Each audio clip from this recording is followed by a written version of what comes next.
అందరికీ నమస్తే అండి. వైఎస్ఆర్ కాంగ్రెస్ పార్టీ 5 ఏళ్ళు అధికారంలో ఉండగా ఆ అధికారాన్ని అడ్డం పెట్టుకొని పెద్దిరెడ్డి రామచంద్రారెడ్డి గారు మామూలుగా చేయలే.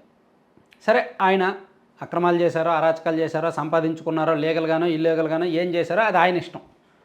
కానీ చంద్రబాబు గారిని అయితే మాత్రం ఆయన నియోజకవర్గంలో అడుగు పెట్టకుండా రాళ్లదాడి చేయించిన మాట వాస్తవం.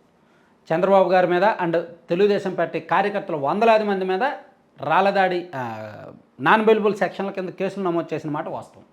ఎన్నికలకు ఒక 5-6 నెలల ముందు నుంచే తెలుగుదేశం పార్టీ కార్యకర్తలు నియోజకవర్గం వదిలేసి పారిపోయేలా చేయడంలో పెద్దిరెడ్డి గారు సక్సెస్ అయ్యారు.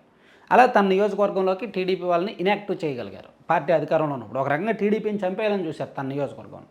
అంతగా చేసినారు పెద్దిరెడ్డి గారు. అటువంటి పెద్దిరెడ్డి గారిని తెలుగుదేశం పార్టీ శత్రువుగా చూడాలా, బద్ధ శత్రువుగా చూడాలా, ఫ్రెండ్గా స్నేహంగా చూడాలా, చూసి చూడకుండా వదిలేయాలా? ఒకసారి ఆలోచించండి. సో టీడీపీ ఏం చేస్తుంది? శత్రువుగా చూడట్లేదు, బద్ధ శత్రువుగాను చూడట్లేదు. బహుశా భయమో లేదంటే పాత స్నేహమో. ఇప్పుడు చూసి చూడనట్టు వదిలేస్తున్నారు ఒకటోది, అంతర్గతంగా ఫ్రెండ్షిప్ చేస్తున్నారు రెండోది. నీకేం తెలిసయ్యా, నువ్వేం చెప్పగలవు అని మీరు అనొచ్చు. పూతలపట్టు నియోజకవర్గంలోని ఒక మండలంలో ఒక బీజేపీ నాయకుడు దాదాపుగా 40 కోట్లు ఖర్చు పెట్టి ఒక క్వారీ పర్మిషన్స్ తెచ్చుకున్నాడు. ఇది మొన్న ఈనాడులో కూడా రాశారు, మీరు చూసే ఉంటారు. అది ఎవరు నడిపిస్తున్నారు ఇప్పుడు? పాపం బీజేపీ నాయకుడు 40 కోట్లు ఖర్చు పెట్టి క్వారీ పర్మిషన్స్ తెచ్చుకుంటే అది మిథున్ రెడ్డి గారి కంట్రోల్లో ఉంది. ఇదంతా ఈనాడులో వచ్చిన వార్త నేను చెప్తున్నా. అది మిథున్ రెడ్డి గారి కంట్రోల్లో ఉంది. మిథున్ రెడ్డి గారు తెలుగుదేశం పార్టీ నాయకులందరినీ కాంప్రమైజ్ చేసి, ఎవరు మాట్లాడకుండా చేసి, ఎవరి డబ్బులు ఎవరి షేర్ వాళ్ళకి ఇచ్చేసి మొత్తం ఆయనే నడిపిస్తున్నారంట. కానీ టీడీపీ వాళ్ళు కూడా సంపాదించుకుంటున్నారు తలా కొంత. లోకల్ ఎమ్మెల్యేలు వాళ్ళు వీళ్ళు అందరూ సంపాదించుకుంటున్నారు. అందరూ కలిపి అక్కడ పాపం ఖర్చు పెట్టిన బీజేపీ నాయకుడికి, అప్పుడు ఖర్చు పెట్టిన బీజేపీ వాడికి కూడా ఇప్పుడు కాస్త ఇస్తున్నారు, మరీ అతన్ని తీసిపారేలా. అంటే అందరూ కాంప్రమైజ్ అయిపోయారు. సరే, తలా కొంత తింటున్నాం కదా అని. మిథున్ రెడ్డి గారు దానికి మేనేజ్మెంట్. ఇది ఇలా ఉంటే అక్కడ యాదమరిలో పూతలపట్టు నియోజకవర్గంలో జరుగుతున్న గొడవ ఇలా. నేను ఇంకా డెప్త్గా వెళ్ళట్లేదండో, నేను జస్ట్ టచ్ చేసి వదిలేస్తున్నా. నేను డెప్త్గా వెళ్ళట్లా. ఈనాడులో మొన్న రాశారు, ఇంకా డెప్త్గా డీటెయిల్డ్గా రాశారు, నేను అంతా చెప్పదలుచుకోలే. ఇది కాకుండా ఇంకో సబ్జెక్ట్ ఇప్పుడు చెప్తా. అదే చిత్తూరు జిల్లాలో నగిరి నియోజకవర్గంలో పుత్తూరులో ఒక మైనింగ్ ఉంది. ఒక మైనింగ్ మీన్స్ గ్రానైట్ క్వారీ ఉంది. అక్కడ 3 లీజులు ఉన్నాయి. ఆ 3 లీజులు కలిపి 3 చేస్తున్నారు. ఒకటి పెద్దిరెడ్డి గారు, మరొకటి మరో మంత్రి గారు. ప్రస్తుతం ఆంధ్రప్రదేశ్ రాష్ట్ర క్యాబినెట్లో తెలుగుదేశం పార్టీలో కీలకంగా ఉన్న ఒక నాయకుడు మంత్రి గారు. ఆయనది బాపట్ల జిల్లా. ఈ గ్రానైటు దానిలో ఆయన కొంచెం ఫేమస్, ఆయనకు మొత్తం తెలుసు, లోటుపాట్లు తెలుసు. అయితే అక్కడ ఇల్లీగల్గా చేస్తున్నారని నేను చెప్పట్లా. ఆ పుత్తూరులో ఇల్లీగల్గా చేయట్లా, లీగల్గానే చేస్తున్నారు. కానీ లీగల్గా చేయడంలోనే అనేక డొంక తిరుగుడు వ్యవహారాలు ఉంటాయి, అనేక అసంబద్ధ వ్యవహారాలు ఉంటాయి. లీగల్లోనే ఇల్లీగాలిటీ ఉంటుంది, నిబంధనల ఉల్లంఘనలు ఉంటాయి. అంత మంచిగా చేస్తున్నట్టు చూపిస్తేనే లోపల తప్పులు ఉంటాయి. ఉదాహరణకు అక్కడ బ్లాస్టింగ్ చేస్తున్నారంటండి. మొన్న ఏదో బ్లాస్టింగ్ చేశారంట. ఆ బ్లాస్టింగ్ వలన అక్కడ ఒక 4 ఇళ్ళు పగుళ్ళు వచ్చాయంట. ఆ ఇంటి దగ్గర పనిచేసే వాచ్మెన్లు, ఆ తోటలో పనిచేసే వాచ్మెన్ ఇల్లు పగుళ్ళు వచ్చాయి. ఒక చిన్న పిల్లోడు, ఒక 4 సంవత్సరాల పిల్లోడికేమో తలకి ఆ రాయి వచ్చి తగిలింది, తల పగిలింది. పవన్ కళ్యాణ్ గారి కుమారుడు, చిన్న కుమారుడు మార్క్ శంకర్ పవనోవిచ్కి కాలిన గాయాలైతే రాష్ట్రం మొత్తం అల్లాడిపోయిందే. ప్రధానమంత్రి నరేంద్ర మోదీ గారు పవన్ కళ్యాణ్ గారికి ఫోన్ చేసి ఆరా తీశారే. ఒక 4 సంవత్సరాల పిల్లోడికి గ్రానైట్ క్వారీ బ్లాస్టింగ్ వలన రాయల్ని తగిలి అతను హాస్పిటల్లో ట్రీట్మెంట్ తీసుకుంటే తలకు రాయి తగిలితే ఎవరైనా పరామర్శించారా? అసలు మెయిన్ స్ట్రీమ్ మీడియాలో ఎక్కడైనా వార్త వచ్చిందా? చూసారా? పవన్ కళ్యాణ్ గారి కుమారుడు, పవన్ కళ్యాణ్ గారి కుమారుడు.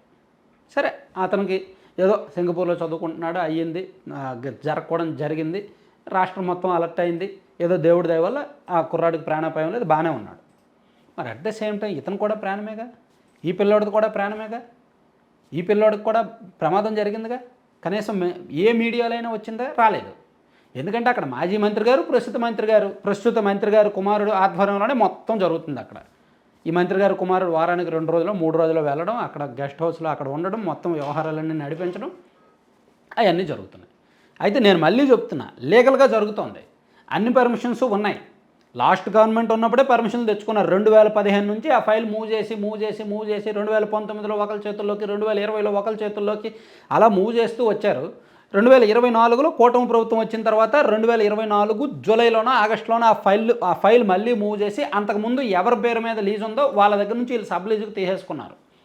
అంతకుముందు వాళ్ళకి రోజా గారు పెద్దిరెడ్డి గారి మధ్య ఉన్న విభేదాల కారణంగా, రోజా గారికి పెద్దిరెడ్డి గారికి వాటాలు కుదరని కారణంగా, విభేదాల కారణంగా అక్కడ మైనింగ్ చేయనివ్వాల, అంటే క్వారీయింగ్ చేయనివ్వాల, తవ్వకాలు జరగనివ్వాల. దాంతో వైసీపీ ప్రభుత్వం ఉన్నప్పుడు దానికి పర్మిషన్స్ ఉన్నప్పటికీ సైలెంట్గా ఉన్నారు. కూటమి ప్రభుత్వం వచ్చాక మాత్రం ఈ మంత్రి గారికి తెలిసింది, మంత్రి గారు కొంచెం గ్రానైట్లో మంచి ఎక్స్పీరియన్స్ ఉంది, 25 ఏళ్ళ నుంచి అదే బిజినెస్. దాంతో ఆయనకు అక్కడ విషయం తెలిసింది. తెలిసేసరికి ఆయన ఎంటర్ అయ్యారు, ఆయన మాట్లాడారు, మొత్తం దానికి సంబంధించిన వ్యవహారాలన్నీ బ్యాక్ అండ్ నడిపించారు. At the same time Peddireddy గారికి కూడా మొదటి నుంచి అక్కడ దాని మీద కళ్ళు ఉన్నాయి కాబట్టి వీళ్ళిద్దరికీ కాంగ్రెస్లో ఉన్నప్పటి నుంచి రిలేషన్స్ ఉన్నాయి, కాంగ్రెస్లో ఉన్నప్పటి నుంచి ఇద్దరి మధ్య స్నేహం ఉంది. At the same time last గవర్నమెంట్లో ఆ మంత్రి గారు, ఇప్పుడు ఎవరైతే మనం మంత్రి గారు అని చెప్పుకుంటున్నామో ఆయన లాస్ట్ గవర్నమెంట్ ఉన్నప్పుడు ఆయన బాధితుడు. ఆయన గ్రానైట్ క్వారీలన్నీ లాస్ట్ గవర్నమెంట్లో ముయించారు, ఆయన ఆర్థికంగా చాలా నష్టపోయాడు. సో దాన్ని రికవరీ కోసమో దాన్ని పొందడం కోసమో మరి ఏదో ఒక రకంగా ఆయన పుత్తూరులో గ్రానైట్ తీసుకోవడం, దాన్ని నడిపిస్తుండడం, దానిలో పెద్దిరెడ్డి గారికి కొంత వాటా ఇస్తున్నారు అనే లోకల్లో టాక్ రావడం, ఇవన్నీ కూడా చకచక జరిగిపోతున్నాయి. సో ఇప్పుడు 3 పార్ట్నర్లు కలిపి చేసుకుంటున్నారు, వీళ్ళిద్దరు ఉన్నారు, మూడో వ్యక్తి కూడా ఉన్నారనమాట. ఇట్లా జరుగుతుంది. సో నేను ఇక్కడ చెప్పిన 2 పాయింట్లు, ఒకటి పూతలపట్టు నియోజకవర్గంలోనేమో మిథున్ రెడ్డి గారి ఆధ్వర్యంలో జరుగుతుంది, రెండోది నగిరి నియోజకవర్గం పుత్తూరులో కూడా పెద్దిరెడ్డి గారికి కూడా షేర్ ఉంది. మరి ఇక్కడ దీన్ని ఫ్రెండ్షిప్ అంటారా అనరా, బిజినెస్ అంటారా అనరా, బిజినెస్ పార్ట్నర్సా కాదా? శత్రువుగా చూడట్లేదు, బద్ధ శత్రువుగా చూడట్లేదు, లీగల్గా యాక్షన్ తీసుకోవట్లేదు, చట్టబద్ధంగా అతని జోలికి వెళ్ళట్లేదు. చంద్రబాబు గారేమో ఆ నియోజకవర్గంలో, చంద్రబాబు గారిని కనీసం ఆ నియోజకవర్గంలో అడుగు పెట్టించలేదు పెద్దిరెడ్డి గారు. కానీ ఇప్పుడు టీడీపీ వాళ్ళేమో అతనితో కలిసి బిజినెస్ చేస్తున్నారు. సో అంతకుమించి ఇంకేమైనా ఉంటుందా? రాజకీయాలండి, శాశ్వత శత్రువులు ఉండరు, శాశ్వత మిత్రులు ఉండరు. ప్యూర్లీ బిజినెస్, ప్యూర్లీ కమర్షియల్, నీకేంటి నాకేంటి, నీకెంత నాకెంత. ఇందులో కనీసం వాయు వరసలు కూడా ఉండవు ఒక పచ్చిగా చెప్పుకోవాలంటే కొన్ని సందర్భాల్లో. అందుకే ఎవరు కూడా రాసుకొని పూసుకొని తిరగొద్దు. రాజకీయాల్లో ప్రస్తుతం బాలేవు, పూర్తి కమర్షియల్ అయిపోయినాయి, పూర్తి కరప్టెడ్ అయిపోయినాయి. సో ఎవరు కూడా ఇది మా పార్టీ, ఈయన మా నాయకుడు, ఈయన దేవుడు, ఈయన అలాంటి వాడని రాసుకొని పూసుకొని తిరగొద్దు. రాష్ట్రంలో ఉన్న రాజకీయ సంస్కృతి అంత చెత్తగా ఉందన్నమాట. సందర్భం వచ్చినప్పుడు నేను అన్నీ బయట పెడతాను.